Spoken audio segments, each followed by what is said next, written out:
Good morning, Internet. January 14th, day 14. About 200 and almost 297 hours fasted. And we're down to 138 pounds. 8 pounds to go and 26 days. I'm not mathing right now. So we'll see. We shall see. But I'm feeling great. Check-ins, mental, physical, triumphs and struggles. I feel great. I'm really just kind of in the zone. Physically, I still have energy. I'm not having any physical sensations. I have noticed it's taken me forever to finish a coffee. Like, I won't. My last 30-day fast, I actually kicked a lot of my caffeine. I would take caffeine tabs during the day to like naturally manage ADHD, and I've stopped taking my caffeine tabs. I'm done. I just have coffee now, and now my morning coffee is never finished. So, something interesting to consider. Don't mind my dirty ass coffee mug. Let's go ahead and read from Dr. Berg's website amazing benefits of prolonged fasting, as well as get into the Christ oil. Oh, Bruce. Hi, babe. See my shadow? He goes with me everywhere. Okay. Increased human growth hormone. This one I'm so excited to talk to you about. So, HGH is the protein hormone important for muscle strength, weight loss, metabolism, and growth. A study involving 11 healthy adults showed that the hormone increased significantly when they did a 24-hour fast. Another study revealed that the 9 men who fasted for 2 days increased their HGH production rate five-fold. So my last bodybuilding competition, I hadn't competed in about a decade, so I had lost a lot of muscle mass.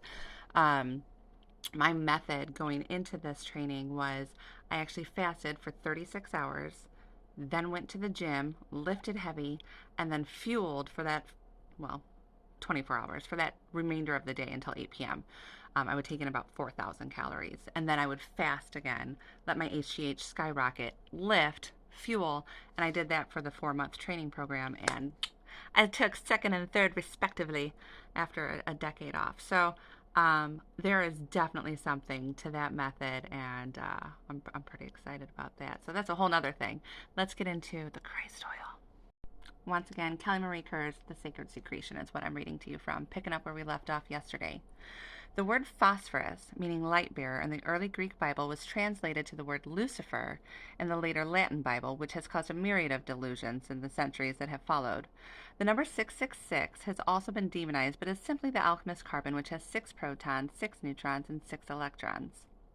There are many more examples of Bible misinterpretations and elevation, the divine power of the human body. I'm telling you guys, the Bible is like a blueprint of how this all works. As explained earlier, chi, or life force, is essentially photon light, which is electromagnetic energy. Photons combine to form electrons, and electrons combine to form atoms, such as nitrogen and phosphorus, which subsequently form minerals or cell salts, and DNA, which program, develop, proliferate, and differentiate stem cells. When the body's pH level becomes too acidic, phosphorus availability decreases. Having covered T12, the stomach, and the intestines, we can now explore the transmutation that happens in the procreative region of the body, which is esoterically known as Sodom and Gomorrah. Different organs of this lower region work together to process 2 types of procreative essences. The prostate or Skene's gland in a woman processes procreative sexual vital fluid, seminal fluid, and the gonads, testes, and ovaries process procreational seed cells, sperm or ovum. The semen fluid is excreted by the prostate, as stated, and the zoa, seeds, by the gonads, the life essence of the body. This is from page 121 of The Son of Perfection by H. Toma. Experts say that these two, the fluids and the seeds, don't combine unless ejaculation occurs.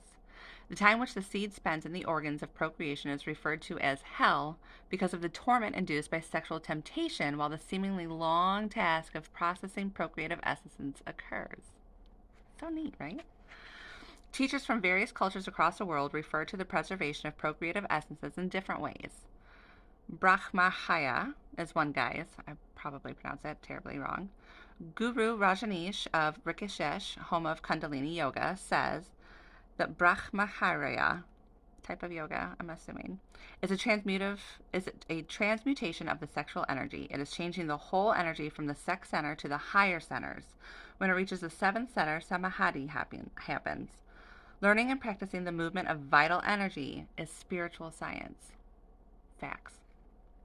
Again, the procreative seed is processed in the ovaries and testes, and the procreative fluid is processed in the prostate and or skenes, the glands. If not outwardly released, these essences are reabsorbed by the body and become what Percival calls the fertile soil in the spleen, i.e., the materials available for stem cell production. Since the procreative essences are rich in electrons or life force energy, specifically nitrogen and phosphorus, minerals and nutrients, saving it improves the quality and volume of the soil in the spleen. This is what's known as the offering up of animals, the procreative germs. Oh, so good. If the soil in the spleen is enriched by the reabsorbed procreative essences, the cells produced there will be remarkable also. Thus, we have the regeneration of the body occurring under divine law. Gnostics refer to the procreational essences, which become the furnishing product of the spleen, as the salt of alchemy, because all 12 cell salts, minerals, exist within it.